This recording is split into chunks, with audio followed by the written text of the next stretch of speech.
Hoy, sigurado ka ba dito? Na itong isang pipitsuging delivery rider lang. Siya si Black Rider. Ha? Ngayong alam mo na, pwede ba pakawalan mo na kami magkapatid? Dadalhin ko sa ospital yung kapatid ko!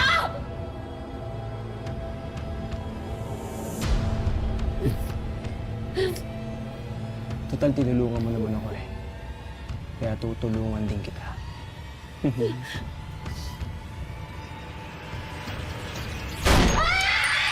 Hayop kayo!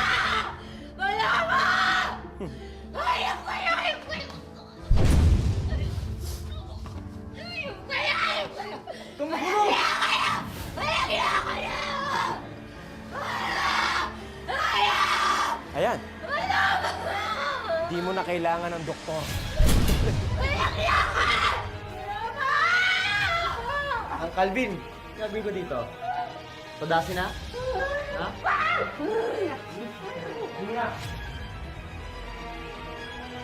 Mapapakinabangan pa natin yan.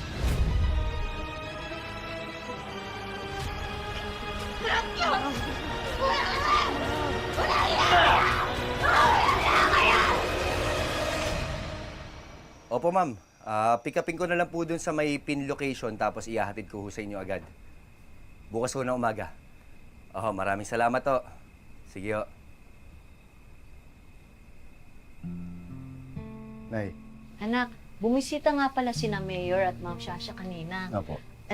Iimbita sila sa Baguio. Yung convention ng mga nagtitinda ng kukay, magbibigay daw ng konting pera pampuhunan yung mga organizer.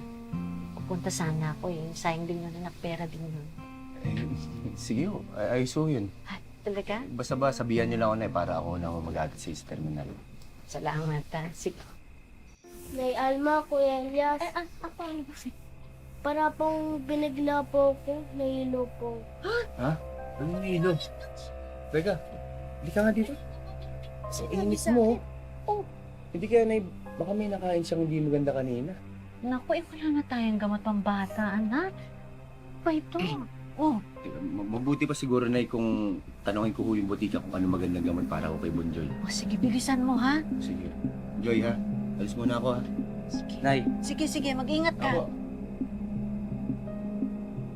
Antayin natin ang Kuya Elias mo. Ha? Naku, ba't hindi ka nagsabi sa akin?